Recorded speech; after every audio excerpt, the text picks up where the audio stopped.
What's up, everybody? Welcome to the Fantasy Football Funhouse. I apologize for the delay there. We started off a little weird here because I have Steve, Marcus, and Steve's yelling at us. Sal Lito just exchanging obscenities back and forth before we start rolling. So I didn't know when we were going to start, but welcome to the show, everybody. Well, Steve's a prick, everybody. Steve is a prick. There's no question about that, and a lazy prick too. That's the worst kind. That doesn't sound like me at all. It does. It sounds exactly like you. Sounds exactly like you. Not true, Kevin. Lazy, ugly pricks are the worst kind. Steve also qualifies. See, I was gonna say, doesn't he not meet that criteria?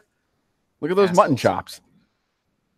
Actually, he's in full beard mode. For those of you not watching on the YouTube feed, I assume that's what you would call a full beard, Steve. Disconcerting. It's very disconcerting. It's very, very, very creepy. I'm not gonna lie. Yeah, it doesn't get much better than this. I'll tell you what. This is like a week of nothing, and it really just goes downhill from here.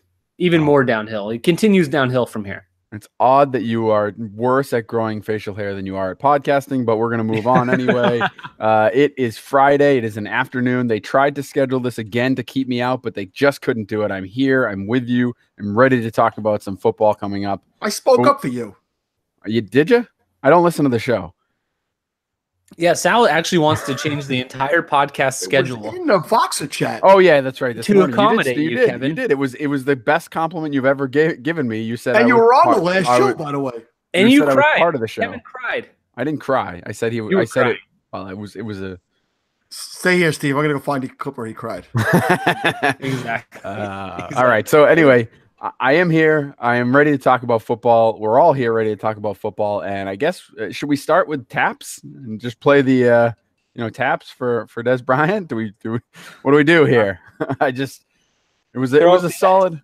Yeah, it was a fun 48 hours roughly. And but in case you haven't heard the news, it appears as though Des Bryant on the final play of his first practice with the New Orleans Saints tore his Achilles. And if confirmed, not funny, Kevin. If confirmed, he will be done for the season. No, it's not funny. I do feel bad for the guy, but it is. I mean, listen, if this was a movie and it wasn't someone's actual life, it would be very comical. It would be. So it would be. He called me part of the show. That's the nicest thing you've ever said to me. Yeah, that sounds like tears. Listen, that was Kevin today when I said something nice about him in a box. If you had to give an audible definition of what blubbering is, that would literally all you said was I was part of the show. You didn't even really compliment me. Let me say this, and I said it before recently. Kevin, 3 years ago when I met him, he was chubby, and I had nothing to do with this, but he was not funny. He was not funny at all, and I want to give him a lot of credit. That was Kevin acting, and it was solid. It was good. You're funny. Thank you. Back to Des Bryant, who, by the way, I heard shared a cab with Joe Flacco to the hospital today. Oh, jeez. Yeah, Flacco, who all of a sudden has what? Shoulder? Was it shoulder injury? Hip. That's right. Get injured on your day off. He's not even working this week. The 1991 Yankees, Jesse Barfield, slipped in a hot tub, out for the season. Interesting. Great. Wasn't there a pitcher for the Cardinals, I believe, that broke his hand playing video games or something? No, that guy plays for the Red Sox. No, not the Fortnite guy. That was carpal tunnel. That's obviously Price. No, this was a few years ago. He broke his hand playing Guitar Hero or something like that. No, yeah, it's happened. It's happened. That guy died, man. It can happen, but you know what? That's a good thing for the Baltimore offense, though, isn't it? I don't know. It might be. Well, I think listen, Baltimore started off really well, and they've gone downhill since. We've heard the rumors about Harbaugh's job being in jeopardy. So at this point, make the move to Lamar Jackson, see if you could salvage something, see if the team looks good going forward, and he can even salvage his job if they put up something. I was happy to reach right out in our 16-team falafel league and pick him up. I grabbed Jackson, grabbed him. It's on my team. It's going to be interesting. Who were you rolling out there before him? Oh, it's Tom Brady, but Tom Brady's on a bye week next week. I see. Interesting. I think it's going to be interesting watching Baltimore actually let Lamar Jackson throw the ball. It's going to that'll be. I said it all year long. That's the trick play. Is that they bring Lamar Jackson in. The trick play is letting him throw the ball because everyone assumes you're going to have him run it, which is what they've been doing. And so now they're actually going to let him do everything. And who knows what it's going to do to their offense. It's going to be interesting to see. I will say this: I am surprised a little bit that Harbaugh has been questioned. I mean, the guy's a good coach. Forget what how whiny and miserable of a prick he is. He's a good coach. He's a creative offensive mind. He knows how to get the most out of that team, and I think pairing him with Jackson would be a really smart move. So at this point, I don't see any reason why they shouldn't give the kid a shot. Meanwhile, and every other rookie is basically being benched for phantom injuries, huh, Sal? Yeah, we all know that that's what's going on here in New York with Sam Darnold. I love how he's actually going to suit up. Like he's injured, he can't play, but they're going to call him today. He's like, if he's capable of being a backup, then how is he not capable of starting? Yeah. What's going on here? So then he was listed as doubtful today. So we may see what the hell was his name? The guy the Giants cut. Davis Webb, suit up as the backup for the Jets. He's the third stringer there with the New York Jets. Wow, that's ugly. It's ugly. That is ugly. All right, Josh McCown should be good. I mean, it doesn't look like Robbie Anderson's going to play, but are you guys anti the rest of the Jets right now with McCown coming in? I think it'd be an upgrade. Bill's defense has been good though. Bill's defense has played well. And there's been times where they look like a god-awful team. Their offense can't get anything done, obviously. And a lot of times the turnovers by the offense puts their defense in a precarious position where the other team could go in quickly and score. But the Bills' defense is really not a bad defense. I actually recommended this to somebody as a streamer this week. I recommend the Jets' defense going against the Bills constantly. I'm playing them.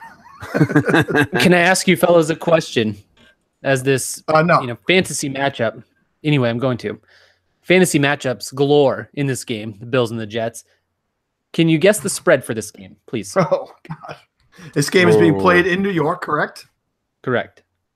It would have been correct either way because Buffalo's in New York. It's being played in New Jersey. Actually. Technically, it's New Jersey. I'm going to guess that the Jets spread... are a home team. I'm going to guess that the spread is...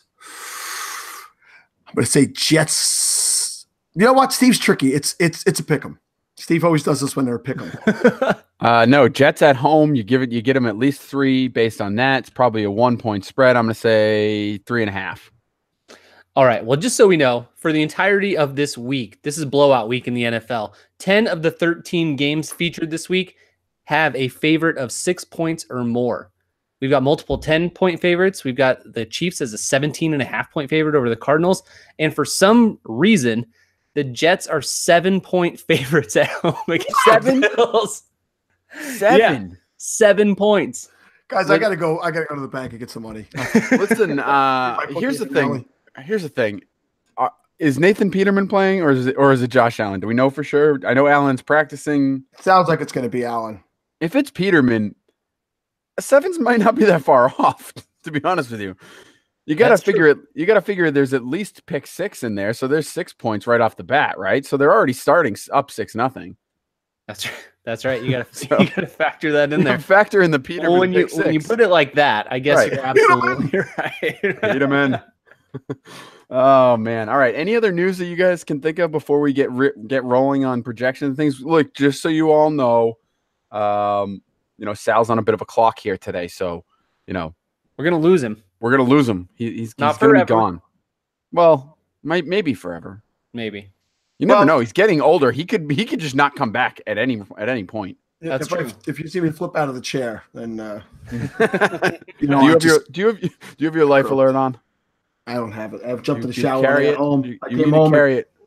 No, it's supposed to be hanging around my neck. You need to carry it at all times, Sal. The only other thing I would say is, and I wrote about this on Fanball Fresh because I do the news updates sometimes on Fanball. Oh, fanball.com, where you're a featured writer? That is, yes, I am. I have an author page.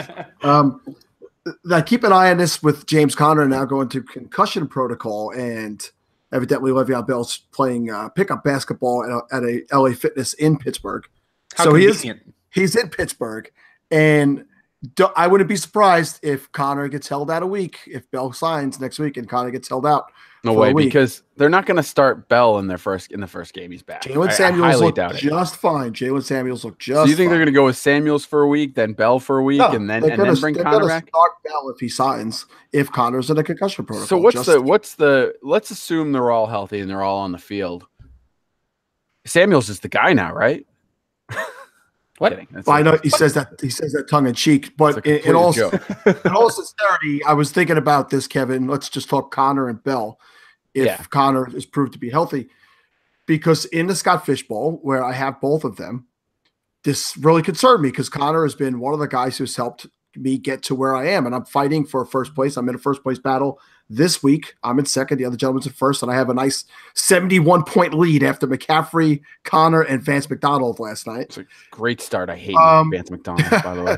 So I said to myself, man, next week, if they sign Bell, I'm going to have to start both of these guys in that league because, we have multiple flex options in that league. And as much as I don't want to, I have to because I don't know which one is going to get the bulk of the carries. I would assume it's Connor off the bat, but what if Bell gets hot and they're like, it's old times, and boom, they go to him. You don't want to be the guy stuck with Bell on your bench. So it's going to be really tricky. The question there is, who are you sitting to start Bell? I mean, that's really what it is, right? You're going to put Connor in there unless he's got a concussion because he's the guy that's gotten you there. So assume he's already in your lineup, right? Or you're flipping one of the two. But either way, you're going to sit someone else to get the other guy in. So that's the real question. It's not whether Connor or Bell. It's who are you sitting? Yeah, I don't want to tell you because my team's so much better than yours. I don't want you to cry. That's okay. I can handle it.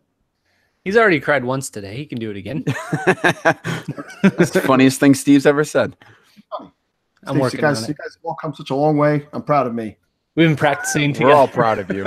We're all proud of you. Let's see what my lineup is this week here, Chief. Dead air is great while you pull up lineups. No, I got it up in front of me right now. So, so right now this week I have James Conner, Aaron Jones, and Christian McCaffrey as my 3 running backs. And I have Thielen on a bye week. So to fill in for Thielen this week, I had to start Deshaun Jackson. But then Thielen would be back in there with Jarvis Landry, Marvin Jones, and Tyler Boyd. And then I have O.J. Howard and Kyle Rudolph. Vance McDonald's only starting because Rudolph's on a bye week. Listen to this team, and it's got Fishbowl boys. Kevin, did you have any doubt that Sal was going to miss this opportunity to gloat about his team? He hasn't gotten something up so fast in 10 years. Oh, no, I scratched that. That was the funniest thing Steve's ever said. No question about it. If you want, I can prove it to you right now how fast it gets up. We're live on camera. And just to be clear here, Steve, that was my fault. I set him up. I gave him the opportunity to gloat. It's just really, I know he's very proud of that team. I like to give him a little boost every once in a while. Tell me who might take it out. I don't even know. Listen, it's a tough world you have there that you can't figure out someone to take out of your lineup in Scott Fishbowl. I look forward to you being eliminated in the first round. I will be. I'm in place for a bye. Oh man. All right, let's get into some of the games for the weekend. Actually, we're not going to go through all the games. We're going to do it my way. I don't know how you did it last week, Steve, when you were forced to, rally through the show, but we're going to do it position by position here. We're going to go through ESPN projections on the Falafel League, which is about half-point PPR scoring, really no other bells and whistles. Steve's pretty uncreative when it comes to league design, so there's really nothing going on there. So Steve's doing something nobody else is doing. Nothing? Kickers and defenses. Kickers and defenses. Yeah, that's fair. Factually correct. There are kickers and defenses. There's half-point PPR basic scoring, which, by the way, Sal, is that pretty much now homeless scoring? Like, is half-point PPR equivalent to homeless scoring? I mean, no, I think more people still play half point than full point. I think so because people don't want the point per reception to outweigh. Like if you get a full point and you get a negative catch, you still get points where a running back gets no points. I just meant more on the boringness scale. Like there's nothing else in there. So I mean, no point for first down, no point for I would say it's like living in carries. It's kind of like living in a shelter because I still play in one standard league, and that's for the homeless. So yeah, it's 0.5 PPR shelter living. That is shelter living. All right, so we'll start off with the quarterbacks here, and of course, as he always is, Patrick Mahomes is number one on this list, projected at 23 points, going up against Arizona. I guess I'm curious, more so from not just this week, but I'll ask you guys this. We talked about it a little bit earlier in the week. Do you expect Mahomes to slow down at any point? Well, what I said was I don't expect him to lead. I'm sorry. I don't expect him to break the record for most touchdown passes in the season. I could see him. What is he at 29 now? And there's how many games left in the season, Kevin? There's this would be week 10. They probably. I don't know if they've had their bye week or not. They have not. So they've played 9 games. So they have 7 games left. So 14, yeah, I'd say he could still average 2 touchdowns a game the rest of the way, and that's not really necessarily slowing down. That's pretty. If you could get a quarterback, and he'll probably have games where he has 3 and games where he'll have 1. But this is I don't want to say this is a tough matchup because I'm convinced Arizona's number 1 against quarterbacks because people have to stop throwing on it very early in their games. Yeah, you don't really need to throw the ball too much to beat this team. But they are a decent secondary. They do have decent pieces overall, and the interceptions I think are where they could have seen a little bit more. No one throws to Patrick Peterson's side, but this week I think Mahomes is still a good play. You're obviously getting him in your lineup. So let's move a little further down the list before Steve has any chance to speak. And I'll ask you about this, Steve. Drew Brees is going up against the Cincinnati Bengals. Yes. And he is projected to get 20.4. So he's somewhere down in the 7th or 8th ranked quarterback range for our league. What are your thoughts on Drew Brees at 20.4? We've seen, obviously, we talked about, what happened with Des Bryant, but their wide receiver group is fairly limited now. Cam Meredith on injured reserve. We know Ted Ginn's no longer in the picture. It's really Michael Thomas and Alvin Kamara and maybe Ben Watson if you're starting to trust him. Can they get by, and can Drew Brees continue to sustain like that? Yeah, I absolutely think so. The Bengals, they're a bottom 5 against all positions in the last 5 weeks, except for wide receivers, in which they are 7th. So they are not a good defense right now. They can be had at all positions. And you didn't mention Traquan Smith, who's been that's true. Yes, a pretty decent, wide receiver too. Since Ted Ginn's gone on IR, he did have a touchdown last week. I think he was in line to have the biggest knock against him with Des Bryant coming in. So he steps right back up into that wide receiver 2 role. I don't think there's any problem for Drew Brees. I think that they're going to keep throwing the ball. Alvin Kamara is a very good receiving running back out of the backfield, obviously. And then you've got Ben Watson as well, who's still there at tight end, not doing what people might have thought he was going to do, reuniting with the Saints, but he's still reunited, and it feels so good. Wow. I'm sorry for that, everybody. Seriously, can you just try to prevent things like that from happening? Isn't he going into this week with essentially the same weapons he's had all season? I mean, why? Exactly. The Saints are 6-point favorites with a 54-point total. They are going to put up points. I like how Sal let you answer it for like 2 minutes and then finally was just like, this is a worthless question, so let's just move on. That's fine. Carry on. All right, Jared Goff. I had a song to sing for that too. I let it go. Sal, Jared Goff is projected to get 18.8 points going up against the Seattle defense, which is 4th best against quarterbacks in fantasy this year. They've given up 12 touchdowns, but they've picked off 10 passes. No rushing to speak of from against them. Is that a factor of the quarterbacks that they've played so far, or will you really knock down Jared Goff a little bit from where he's been most of the season? Yeah. So once earlier in the season, and it was the Thursday night game. Whenever the Rams played on Thursday night, I had him as my landmine quarterback, and I was the night he threw, I think, 5 touchdowns, and they might all been in the first half. So it was my worst pick of the year. And so I won't bet against him against anybody. This is one of those offenses also with New Orleans and with Kansas City where I start my guys every week. These offenses are matchup proof. So I would say he's going to go over 20 points. I'm not concerned. Seattle has been very good against the pass. 4th, depending on what rankings you're looking at, somewhere in the top 5 against quarterbacks this year. But it doesn't concern me. He's got amazing weapons, and he can dump the ball off to Gurley at any time and just take it the distance. So I'm not concerned about Goff. He's in my lineup every week. Spread on this game, if you guys would indulge. You're asking us to guess the spread? Guess the spread for this game. Seahawks at the Rams. Oh, in LA. I don't know that the Seahawks are going to. I'm going to put it at 5.5. I think it's closer than people think. Yeah, I think that's too. It's in LA? In LA. They've lost 1 game this year. I give him at least a touchdown, so I'll say 8. It is the Rams -10. 10. -10. Man, that is rough. That is rough. I will say I'm a little more hesitant with Jared Goff, I think, than Sal is.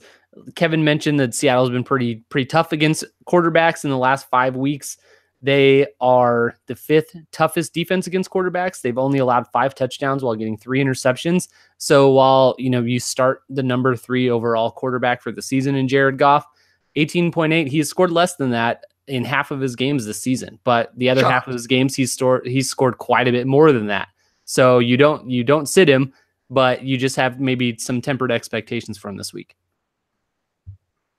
All right, so here's a guy that has been pretty. I'm going to go with the word terrible of late. That's putting it lightly. Blake Bortles has thrown 3 touchdowns in his last 4 games. He has not looked good.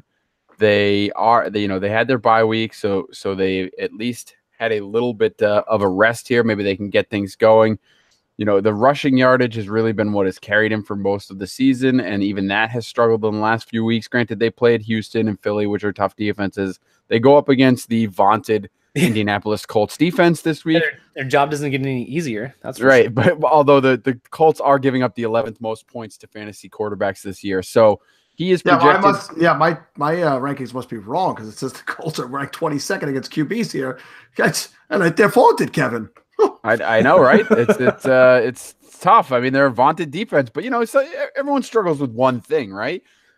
My question is, they also struggle against the tight end. But Blake Bortles at 17.9 points is the projection, which is interesting. He's only 0.9 points behind Jared Goff there. Steve, what do you think about Bortles this week with some bye weeks? Some people might be in some tougher spots, particularly in 2 quarterback leagues. What are you doing? I don't like it. I don't like it one bit. I think it's a little.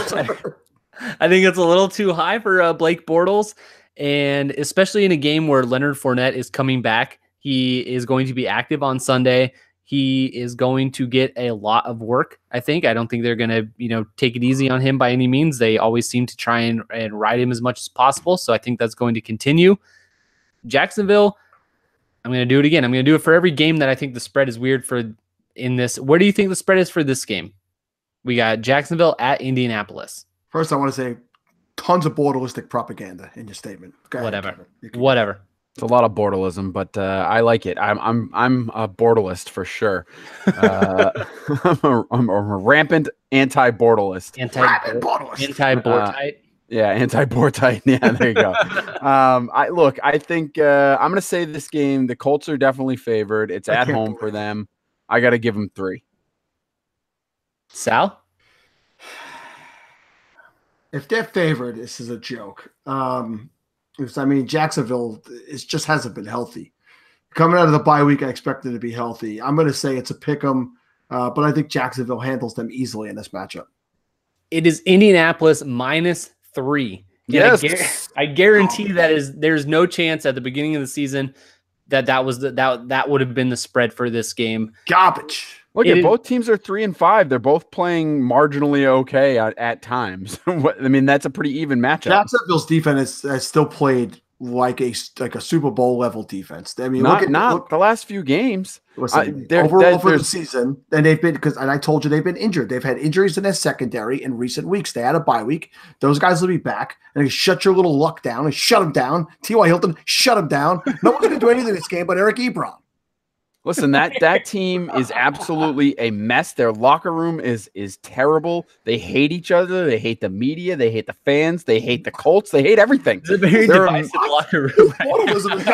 They're an spread to all of Jacksonville. They're an absolutely miserable franchise, and they will lose to the Colts. And the Colts will skip them in the standings. They're self-cannibalizing right before our eyes. That's right. That's right. The signs. Oh, man. All right. I got to ask about one more quarterback. I know we don't usually spend this much time on quarterbacks, but there's one more that threw me off a little bit here. Matthew Stafford is way down on the list as far as projections. He is at a little bit ahead. A little bit behind Bortles even. Projected to get 14.9. So actually a decent amount behind Bortles.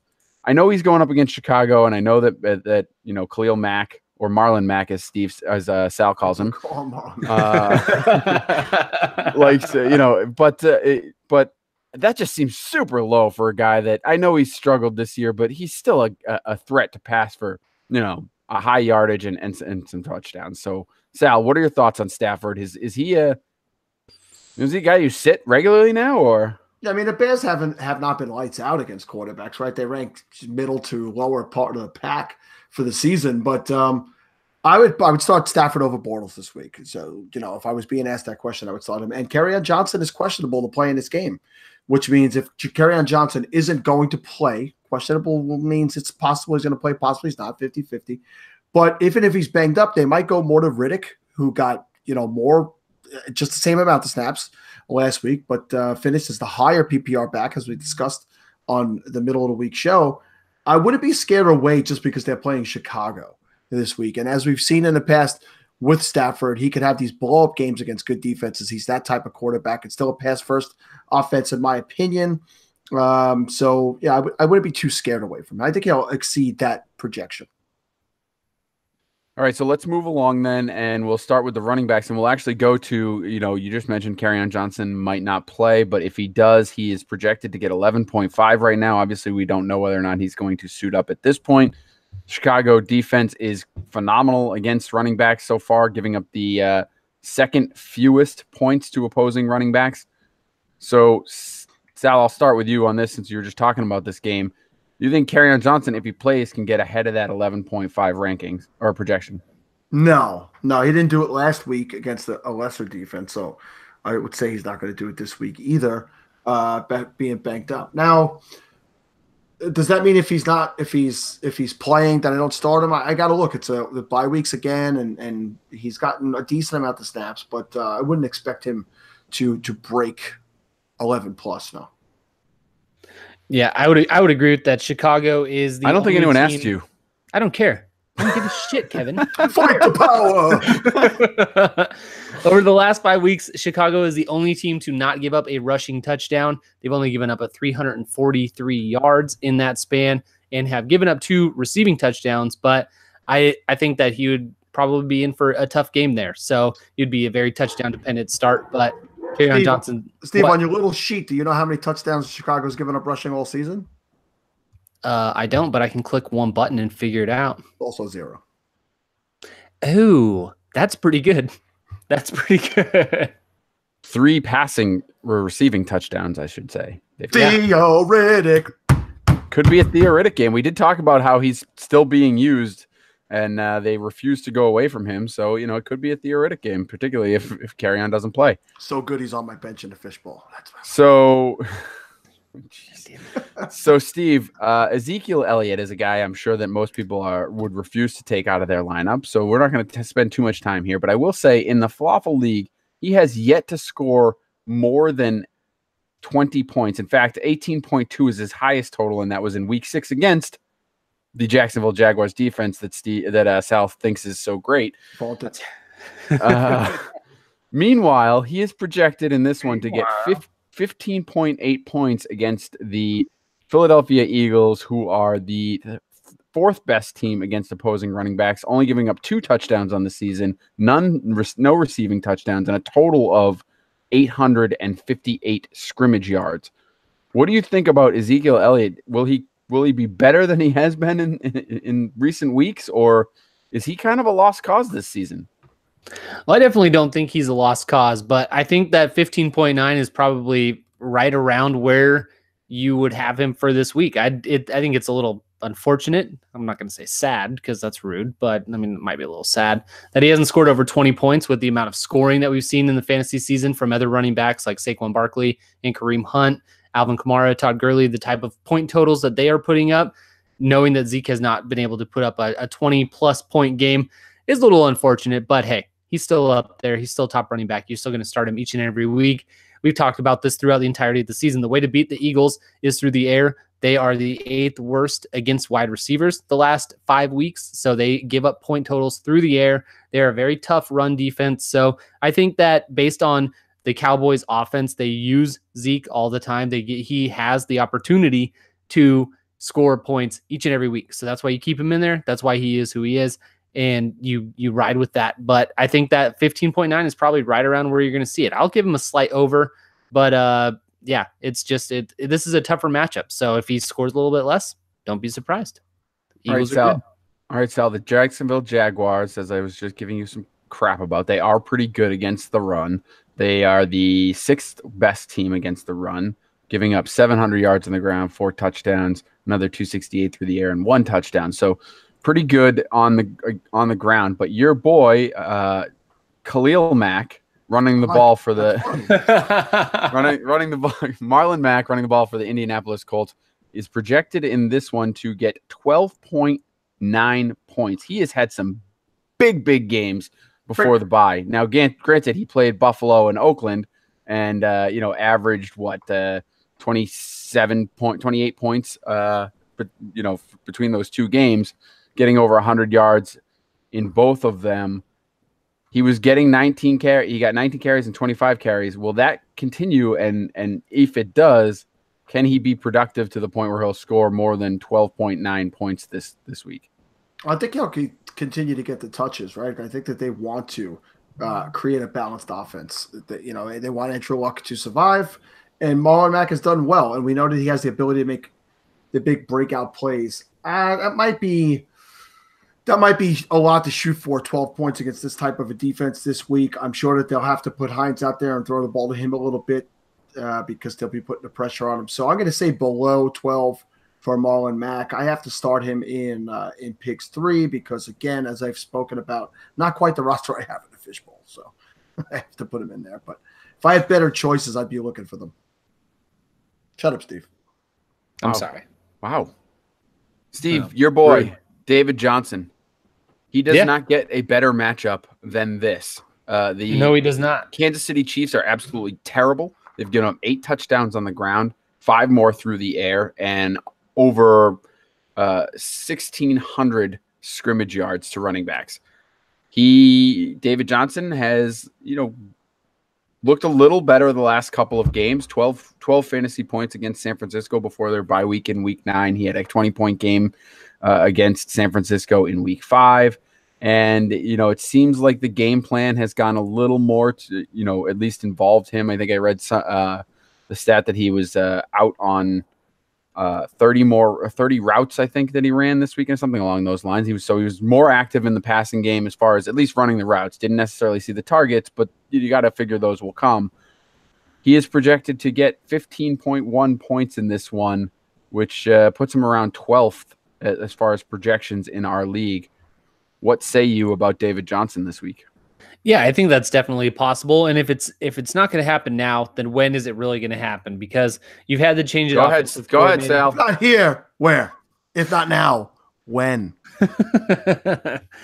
Yeah, the change at offensive coordinator. Like Kevin said, it seemed to make a little bit of difference in how he was utilized in the week before they went on their bye. So it'll be interesting to see if they continue that. They're going to have opportunity. They're going to be playing from behind in this game. Like I mentioned, the Chiefs are 17.5-point favorites at home with a 50-point total. So this is shaping up to be an ugly game, or Vegas thinks it's going to be an ugly game. David Johnson's going to have a lot of opportunity to catch balls out of the backfield. I think that he is going to get over that. I think we're going to start seeing them ride him a little bit more towards the end of the season here. I like David Johnson. What do you want me to say about him? I think he could have a similar game to what we saw at Christian McCaffrey last night, right? A team getting blown out, but being used in a passing game like that and just being literally the only weapon on offense. But I also think Larry Fitzgerald will be okay in this matchup. Byron Leftwich has made it a point to go back to those 2 guys in the first game and calling upon his history of Bruce Arians and knowing what worked with that offense. So I agree with Steve for once. Hey, wow. Look at that, Steve. Little feather in your cap. A fanball writer agrees with you. Look at that. If you could retweet this when we're done, Sal, that would be huge. I'll talk to my good friend Ryan McDowell and see if he'll. Tevin Coleman has been a little bit of a disappointment this season, obviously, with Devonta Freeman going down. People expected him to really carry the ball quite a bit. He hasn't really gotten the full number of attempts that I think people expected. Certainly hasn't had the production up until the most recent game where he had 13 carries for 88 yards. And another 5 catches for 68 yards and 2 touchdowns against Washington. They go up against the Cleveland Browns this week, who are also terrible against running backs, giving up 12 touchdowns on the ground, Sal, to opposing running backs. Is this the week, do we see Tevin Coleman continue that 30-point type of streak, that he had in one game, which I don't know if you can really call a streak, but a hell of a streak. Or does he go back to the 10s and 12s and those kind of games that we've seen throughout the season? I think Tevin Coleman's a good start this week, but Ito Smith gets the goal line carries. Ito Smith has carried him in the red zone 15-8 this year. So I think Ito Smith is the guy that they've made the red zone running back. But Tevin Coleman this is a terrible 32nd over the last 5 weeks against running backs. So dead last. I would play both of these guys this week. If I have either guy, they're both in my lineup. Ito Smith is projected for 9.1 points himself. Yeah, that's a little crazy. I think he's right through that. Wow. Right through it, huh? Boom. All right, Steve, the Tennessee Titans, very good. On a 1 week streak, Steve. Heard of them? Very good against the run. Only 2 touchdowns on the season on the ground. Only less than 1,000 total scrimmage yards given up to running backs.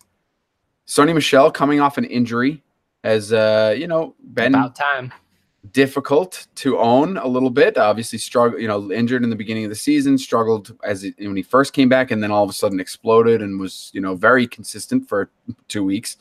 And then, or 3 weeks, I should say, and then fell off again. So, and then he got hurt. So coming into this one, he's projected to get 11.2 points. Obviously they're going to be working him in for the first time. We know James White is going to be what James White does, which is, get 10 targets and catch 6 or 7 balls and probably get in the end zone somewhere. So we know what James White is. So Kevin, I was looking up something for an article, and I was trying to see who leads for fanball.com. That's correct. Who leads the article for who?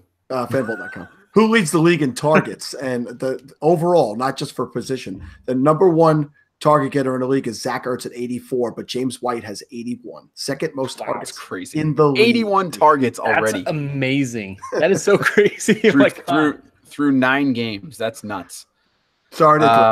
No, that's all right.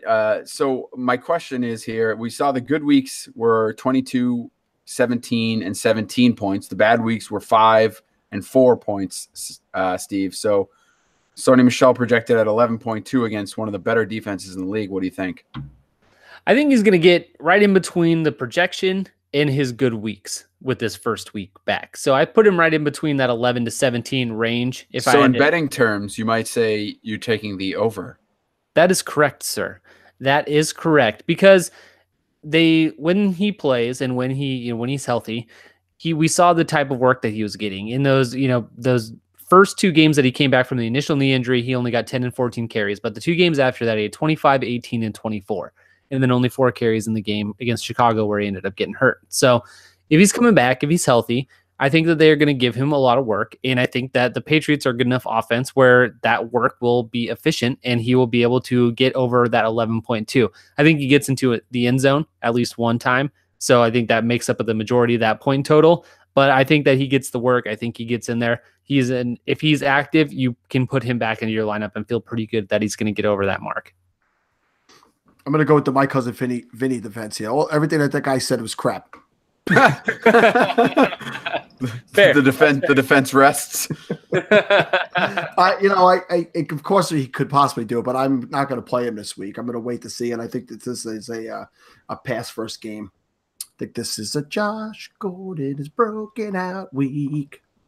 Yeah, I can see. I mean, obviously, the talk about this particular week has been Malcolm Butler and how they're going to target him just to stick it to the man, and he's been terrible, obviously. So they do think that they might throw a little bit on him, and that's what you can do against the Titans. So I certainly wouldn't be opposed to that. I think 11.2 is fine because I could see Michelle getting in the end zone. What was Brady's quote? What was Brady's quote about Malcolm Butler and Logan Ryan? He said, "Yeah, those guys, they've gotten some good contracts since they've left." Yeah, that was all basically the best thing. Basically, the best thing you could say about both of them at this point. So, brutal. They've made some money since they left. That's good. Who was that? Who was the second guy? You didn't even say the guy who went to the Giants.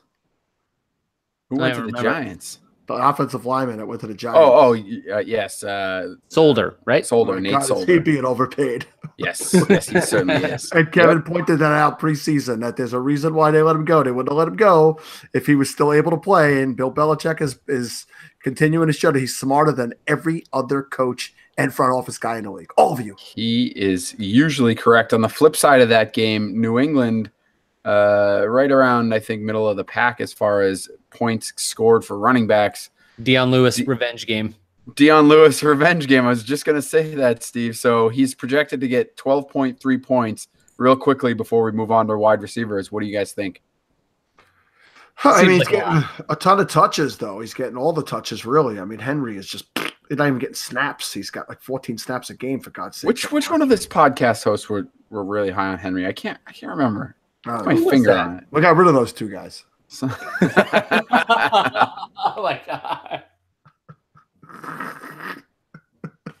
Steve's gonna need a minute. Wow, yeah, Steve. Why don't you give some analysis while Steve collects himself? Listen, I really was high on Derrick Henry.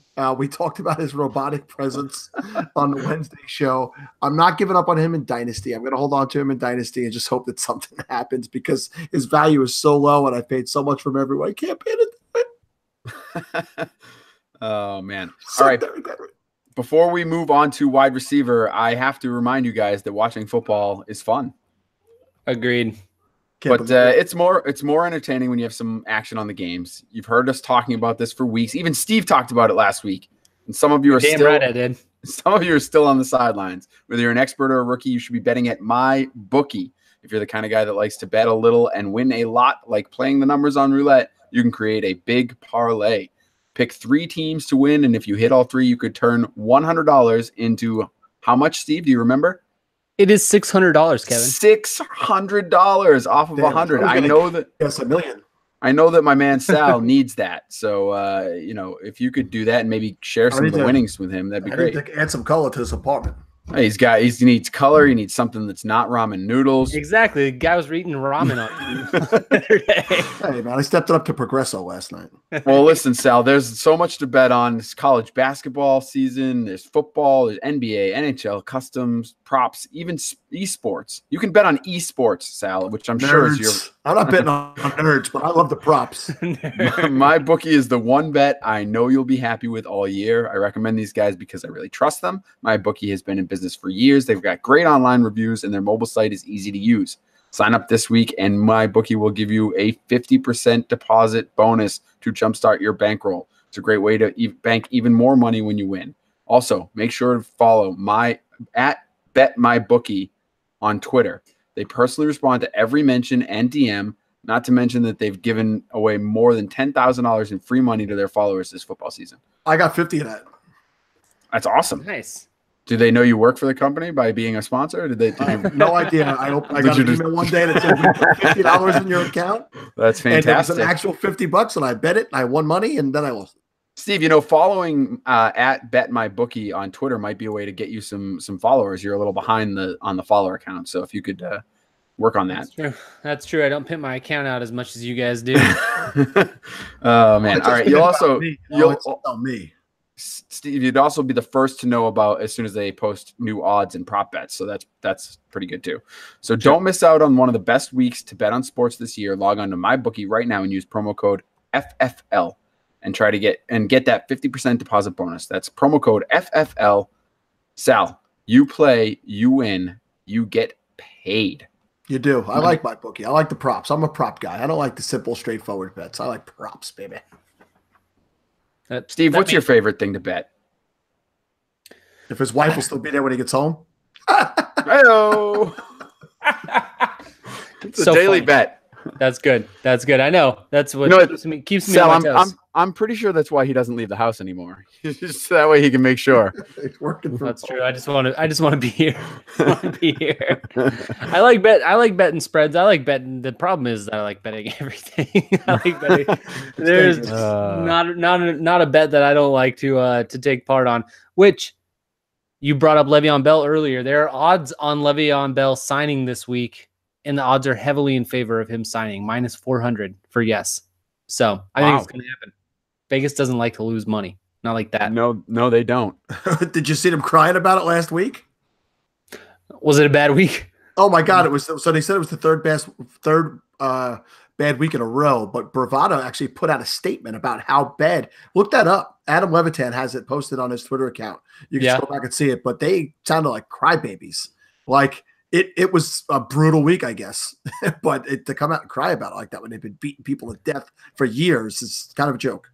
That is kind of a joke. All right, let's move over to wide receivers. And Sal, I want to ask you, do you know who the best defense against wide receivers is this season?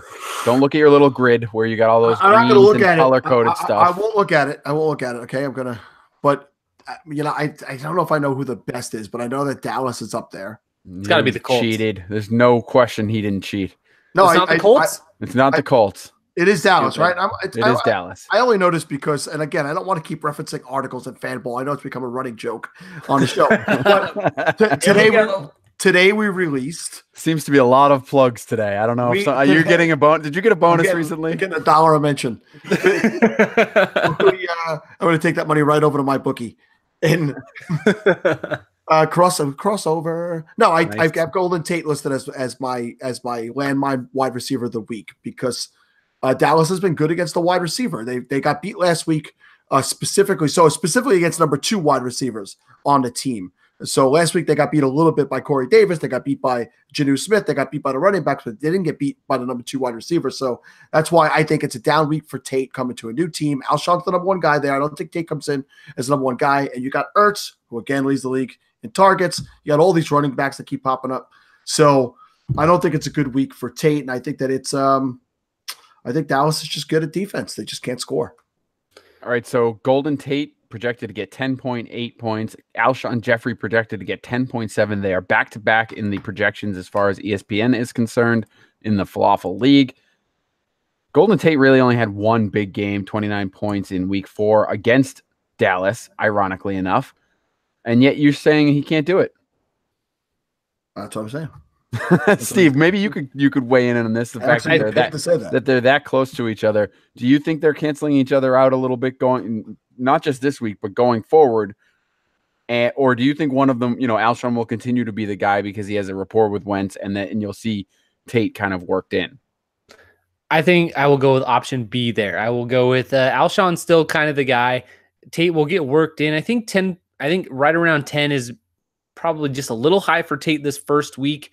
Like we mentioned, like Sal mentioned, the Cowboys defense against wide receivers very, very stout.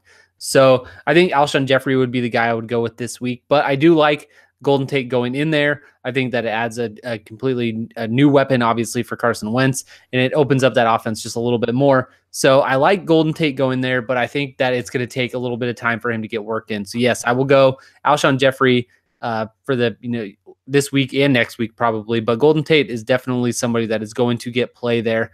And I have to mention fanball.com. Sal, you've done very well with your start, your sits, your landmines, all of that. But who was your landmine running back last week? I just have to bring this up one time. Oh my God. I must have missed on it, but I'm saying this honestly, I don't remember. Tell me who it was and I'll admit to it. It was Tevin Coleman. It was Tevin Coleman, right? It was Tevin Coleman. Yeah, it was a bad matchup for him, and he got the 2 receiving touchdowns, and my son used them against me in our league and beat me by 4 points this week. My son is 8-1. Clearly doesn't listen to Fanball or read your articles. That's good. No, he doesn't listen to me at all. It's a tradition around my home. It was Tevin Coleman. What are you going to do? What are you going to do? No, like I said, you've done great with those. I'm not. I had to. I'm just happy somebody's reading them. Well, it was because we were on the podcast. I didn't read. I was to say, let's be honest. He's not reading them. You tell us who they are every week. It's not. Well, I don't know that my fans from my writing cross over to my show, Kevin. I see. It's cute that you call them fans, the people that you pay to listen to you. So, I mean, if you think about what I actually get paid to write and then how much I give the people, I still come out ahead.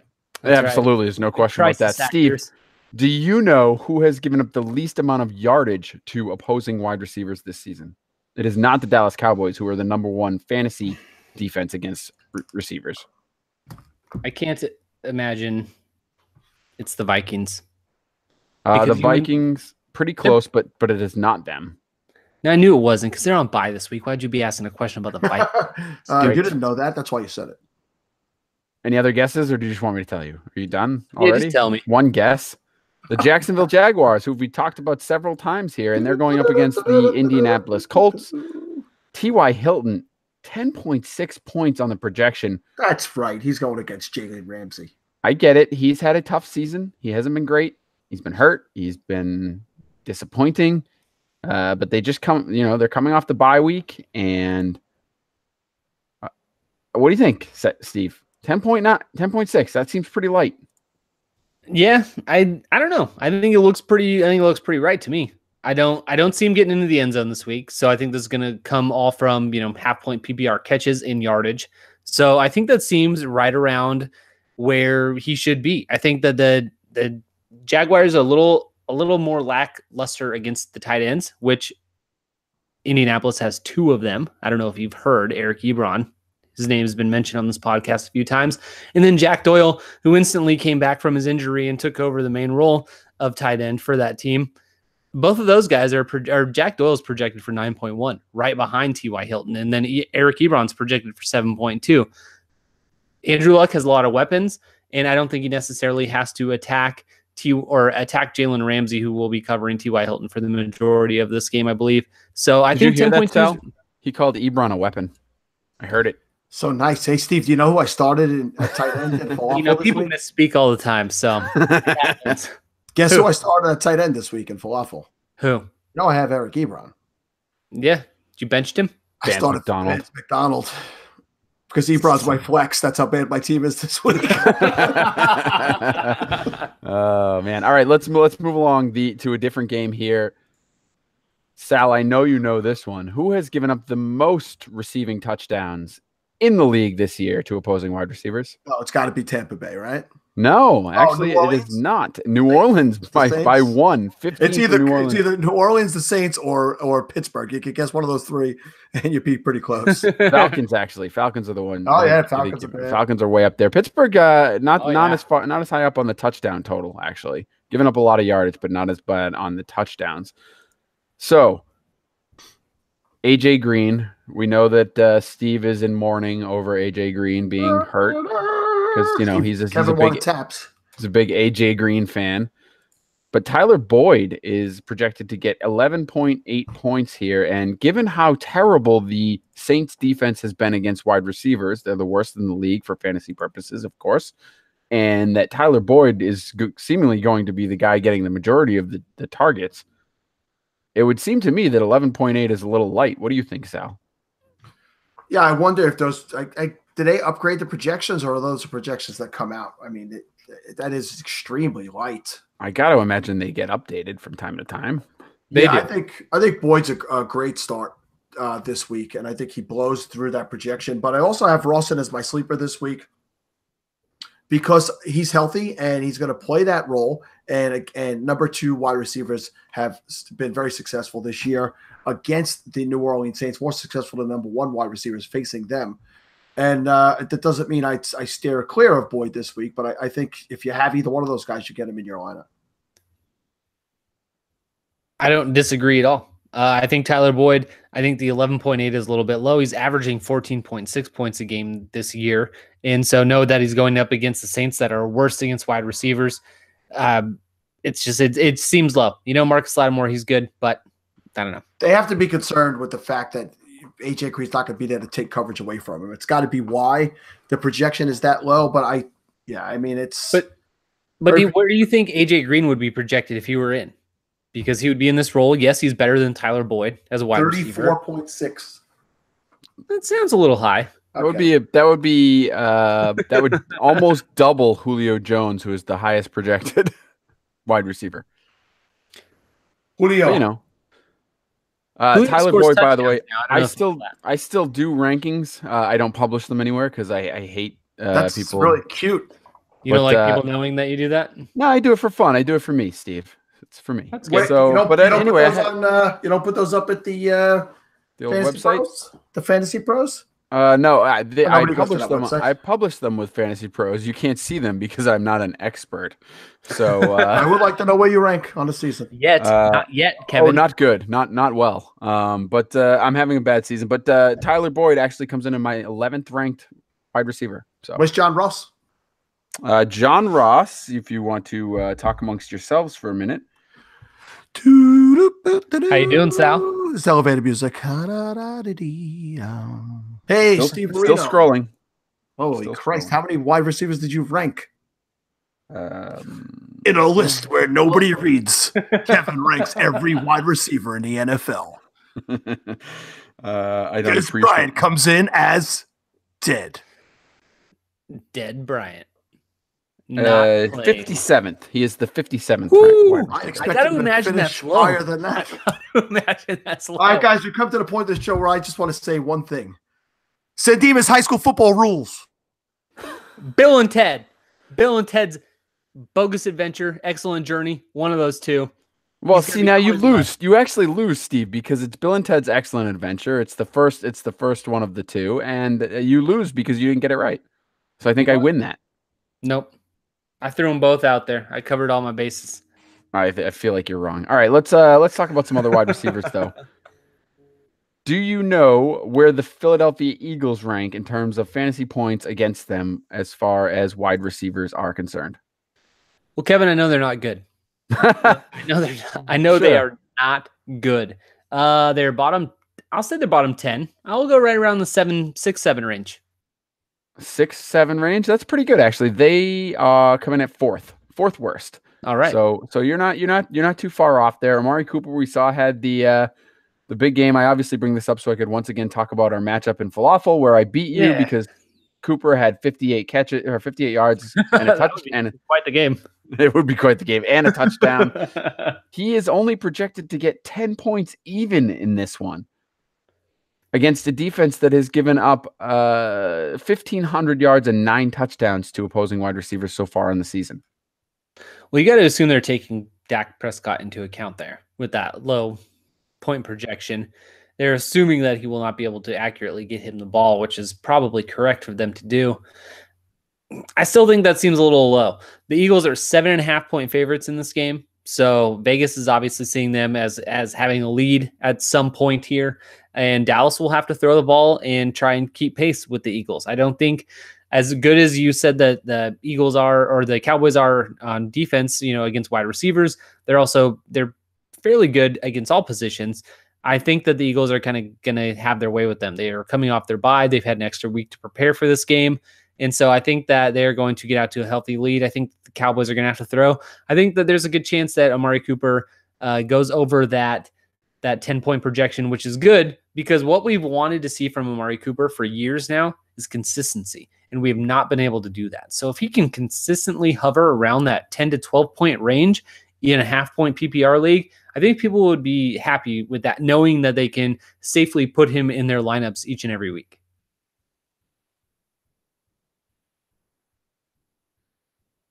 Right. The New England Patriots. Sorry. There was something else I was going to say there, and it completely lost it. But sorry, I was watching this video. I was watching this YouTube video while you were talking. No, the New England Patriots frequently get bashed for being a terrible defense, which I get. They give up a lot of points. As far as wide receivers go, they're actually not terrible. More middle of the pack, but on the better half of the league as far as fantasy points against for wide receivers. Corey Davis, 9.6 is the projection. We saw him finally start to see a little bit more targets and be a little more active. Last game against Dallas, which is very good defense. He only had 56 yards, didn't get in the end zone, but again, the targets seem to have ticked up a little bit, and Mariota clearly looked more comfortable. Do you think that Corey Davis can outscore 9 points against the Patriots this week? I mean, if the Titans have any chance of keeping pace in this game, he's going to have to, but I don't have any faith in him doing that. And most of that rests on Marcus Mariota. I don't really have a lot of faith in Marcus Mariota being an accurate passer, being able to get the ball to him consistently. Like you said, he had a decent yardage total last week. I think you guys mentioned he missed him on a wide open touchdown pass. And so Marcus Mariota at this point seems to be holding Corey Davis back a little bit. So, you would like to think that he could get over that 9-point range, but I don't think it's going to happen. I don't have any faith in Corey Davis. You What about you? You're a huge Corey Davis truther. What do you think about that? Yeah, I think this is the week where he breaks out a little bit. And I do think the Patriots, the tough part for him is he's going to be matched up with Stephon Gilmore, who's been really, really good. One of the top rated cornerbacks as far as Pro Football Focus throughout the year. I think he's either he's definitely top 5 at this point. I think 2 or 3 is where he was last time I looked. So that's going to be tough for him. But I do think Corey Davis gets in the end zone in this one. I don't know. I just have a hunch that he'll get a nice short touchdown, and they're going to need to be playing catch up, because I do think we talked about it. The Patriots are going to pass all over that terrible secondary, and they're going to need to keep pace. So I think this is a week we see a lot of targets. I do like what Mariota looked like last week. It looked like he was more comfortable running. Obviously, he can throw the ball better. So I like him a little bit better this week. I like Corey Davis more the rest of the season as we go through. He takes on Indy, the vaunted Indy defense after New England. Oh, yeah, you can't start him there. But if you look at the playoff matchups for him, I mean, Jacksonville in week 14 is really tough, but New York Giants and Washington in 15 and 16. So if you can get into those weeks in your playoffs, I think those are the weeks Corey Davis will really shine for you. All right. Go ahead. What you got? I was going to say, I can't disagree with the last two. I would not have him in my lineup against Jacksonville at all. Yeah. We talked about we talked about Larry Fitzgerald being focused on a little bit more in the Arizona defense when it comes to, why am I blanking on their new offensive coordinator's name? Byron Leftwich. That's correct. Yeah, we talked about them focusing on him a little bit more. But my question for you in this one is Christian Kirk, who I think you liked as well. I loved coming into the season, was very high on him. Kind of been up and down, but they're playing Kansas City, who has been better against the pass this year than they have been in recent years. Still not great, though. They're 12th most fantasy points against them for wide receivers. Kirk is projected to get 9.3. Meanwhile, Larry Fitzgerald up at 10.7. So not much higher, but over a point higher. Which one do you think breaks out in this one? I'm going to obviously lean with the veteran here with Larry Fitzgerald.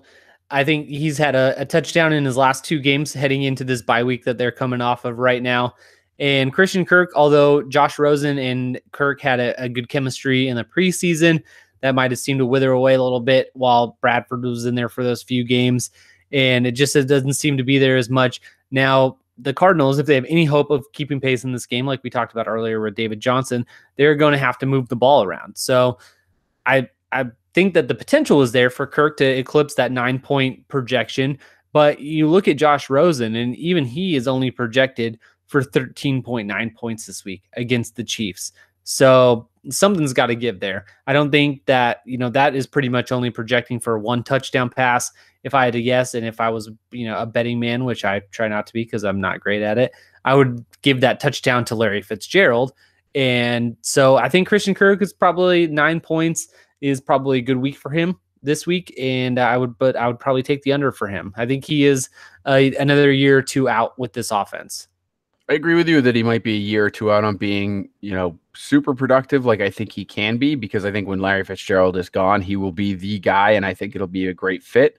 Mm-hmm. But I do think he can be productive this week, and I do like them coming off the bye week. He's got a connection with Josh Rosen. We know that. Byron Leftwich is opening things up in the offense, which I like. So hopefully getting David Johnson more involved will open things up for both receivers. So I think he can be productive. I think I'd have him above that mark as far as, 9.3. I think he could get above 10, but you're probably right that Larry Fitzgerald is the one that gets the touchdown. So maybe he's in the 15s. And that's what we see there. All right. One more wide receiver that I want to ask you about. The Chicago Bears have had a terrible time with Allen Robinson. He's been hurt. He hasn't been productive and hasn't been good. But the guy I want to ask you about is Anthony Miller, who has had couple of good games in Allen Robinson's absence. Not a lot of catches, not a ton of yardage. Got a touchdown, though, and he's just been steady. They go up against the Lions, who have a very good secondary, giving up only the fifth least points to opposing wide receivers. Is Anthony Miller, who is a guy I think a lot of people might be playing as a flex the last couple of weeks. With bye weeks and stuff, is he a guy that you're still going to keep in that lineup, or is he your bench this week? I think he kind of goes back towards the bench status because Allen Robinson coming back, Taylor Gabriel is still there. They've got Trey Burton, they've got Tariq Cohen, they've got Jordan Howard, who they still run the ball with, and then they're going up against the Lions defense, who is a little banged up in the secondary. So that would normally mean good things for the wide receivers of the opposing team. But with Allen Robinson coming back, I think that puts a little damper on that for Anthony Miller. I think you would probably have to move him back, and I wouldn't feel comfortable starting him. I'm not a huge Mitchell Trubisky fan. I believe against Buffalo last week, he scored 8 points as a quarterback. So that's not great. I know I'm looking for more than 8 points for my quarterback. And the Lions, they tend to be a stingier defense, especially when they're going up against these division rivalries. I am not feeling very comfortable with many people outside of I don't even feel comfortable with Allen Robinson. I don't feel comfortable with many of these Bears wide receivers. So I don't think that I would be wanting to get Anthony Miller into my lineup this week. Would not feel great about it, even with the injuries to the Lions secondary. Yeah, I think it's probably a big ground game for Chicago. They're going to rotate through Tariq Cohen and Jordan Howard pretty much all game. And I think you're going to see a lot of stuff on the ground for them. So I tend to agree with you there. If you can afford to put him on the bench, given all the bye weeks, you may want to do that with Anthony Miller. All right, let's move on to tight ends really quickly. I got a couple that I want to ask you about. The Tennessee Titans are the best team in the league by a decent margin against opposing tight ends. Obviously, we know Rob Gronkowski has been out. You have to check to see if he's going to be in, but he has practiced this week. He is currently questionable, and he hasn't been great anyway. Is he in your lineup if he goes, or are you worried that he could be on the field for limited snaps and against a tough defense, not really get the production we're looking for anyway? It's the conundrum that fantasy players have to deal with each and every year. But a player of Gronk's status, if he's healthy, if he's active, if you have not had to accommodate his absences earlier in the year, maybe earlier when you missed a game, you were able to pick up an O.J. Howard or someone like that who was coming off a bye or an injury from those weeks. If you don't have any options, if you're staring at a Nick Vanette, who had a good week last week, but still is Nick Vanette, and you have Gronk sitting there, you have to put Gronk in there. I'm putting Gronk in there. I'm starting Gronk if he's healthy, if he's active, because he could have, 10 catches for 108 yards and no touchdowns, or he could have 3 catches for 40 yards and 3 touchdowns. That's just the Patriots utilize him when he's healthy, when he's in there, and he's just the type of talent that when he's active, when he is playing, I want him in my lineup because especially at that position, at the tight end position where it's you're fighting for every single yard, for every kind of point that you can get there, he gives you the most upside each and every week when he's playing. So I definitely have him in my lineup. Yeah, I think it's really hard to sit him, although I am very nervous about this, given the tough matchup and given the fact that I do think that they may limit his snaps. I don't think they'll be out there for a full, set of snaps, and I think that they've gotten by without him the last few weeks, so they will limit him. Then why play him? Heading into their bye week next week? It's possible they won't. It's possible Okay. they won't, but the key there is you're not going to know until right before kickoff. He's going to be that 11:30 scratch, right? They have a 1:00 game, I believe. Okay, so. I was going to say, are they a morning game there where at least you'll know? Yeah, you can make backup plans. They are a 1:00 game, so you will know. You'll have the ability to be able to put someone else in if you can. But I do think it'll come down to the wire on him. But yeah, you're right. Maybe they shouldn't play him, but he's also a good decoy. So if you put him out there and run him on a few routes, it helps the team. It opens things up, and you don't have to throw to him or risk his health. So true. All right. Benjamin Watson, we've talked about this game a little bit throughout the day, but the Cincinnati Bengals are the second worst team against opposing tight ends. They've given up 5 touchdowns, over 600 yards. And Ben Watson only projected to get 6.4, which I think is his projection every single week, by the way. His average, too. Yeah, it's his probably average, his projection. That's what he's got all year. They're just throwing that out there, as it is. So, he had a couple games where he's over 13 points, and that's the games that he caught touchdowns, but he's been pretty brutal the rest of the way. Do you think against the poor tight end defense, this will be the week that he breaks out? And are you, is he a must start for you this week? Definitely far from a must start, even with the cake matchup that he has. But hey, maybe you got ready, maybe you dropped Traquan Smith and you had Des Bryant in your lineup, and now you need somebody else, or you've got somebody else on your lineup that could benefit from the loss of Des Bryant. Ben Watson might be one of those guys, but he's not somebody that I invested in heavily in the beginning of the season. Yes, he's got a good cake matchup. I don't see enough. He's a good fill-in if you can get him for maybe a Kyle Rudolph who's on a bye this week. Absolutely. But he's just not someone that I'm putting a ton of faith in. If you're starting him, you're hoping for the best. You're hoping he gets into the end zone. He's not going to be somebody that puts up 100 yards for you, consistently, where you're able to rely on that. Sure, it might happen once or twice here or there, but Ben Watson's just not somebody that I'm putting much faith in. He's very old, and it shows. And that's not why. Just so everyone knows that it's not because he's old that I don't have much faith in him. It's because he's old that I don't have much faith in him. If it was 4 years ago and he was in this offense with limited wide receivers, I'd think he'd be an every week start. But right now he's just very inconsistent because he's older. He's not on the field as much. He's not as fast. He's not as big of a threat. So, age plays a factor, Steve. It's not being an ageist when you're talking about football, and there is a breakdown age. That's true. All right, one more really quickly, because David Njoku, we saw a steady progression throughout the first, half of the season where he got more fantasy points game after game after game after game. He peaked in week 7 against Tampa Bay, where he got 52 yards and a touchdown for 13 points. And now we've seen him kind of go back. He missed the game against Pittsburgh. He only got 7 points against Kansas City. Atlanta's a middle of the road defense. Do you think David Njoku gets back on track? I don't know. I really don't know, because it seems like he's been battling some injuries heading into this week as well. I believe he's going to be drawing the questionable tag heading into the game on Sunday. So if he starts, I think that you put him in there, because we've talked about just what a wasteland the tight end position is. I mean, we're talking about Ben Watson, for God's sakes.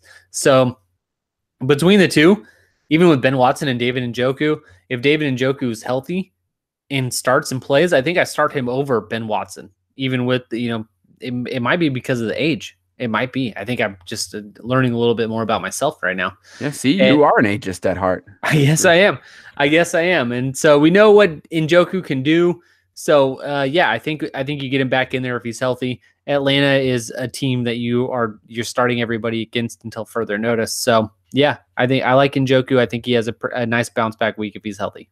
I agree. I like Njoku in this game. I think that they'll be solid here, looking to get into their bye week. He is questionable, but I think he'll play through it, and I expect big things out of him here. All right, that's going to wrap it up for us this week. Go ahead and take us out. All right, thank you guys for listening to this preview show of the Fantasy Football Funhouse. You can find us on Facebook and Instagram and Twitter. Just search for @FF Funhouse, and you will find us everywhere we can be found, including fantasyfootballfunhouse.com, where you can find all these podcasts. And I don't know. Have you got the link up to Sal's Fanball page up there yet? I don't. We don't have that up there. We really need to link that. Yeah, it's very Fanball important. It's really what drives the traffic to our website and the podcast, really. So true. Yeah, we should get his author page right front and center there. We'll see if we can work on that. I also want to remind everyone that you can go over to gridironexperts.com and check out all the stuff there. We're on their podcast page as part of their feed. If you're listening to us on that feed, thank you. If you're listening to us on the Fantasy Football Funhouse podcast feed, make sure you check out the gridironexperts.com for rankings, projections. I believe they have betting lines up there. There's a sports store where you can buy excellent gear. Great stuff over on that website. So check it out, gridironexperts.com. Remember to add a charitable aspect to your fantasy playing experience. It will enhance the entire season for you, I promise. You can check out fantasycares.net. Right now they're closed down for new stuff, but starting up again in January, I'm sure they'll be after, they deliver all the toys to all the kids. It'll be good things going on again. So that's it for us. We'll be back next week. And until then, nib high football rules.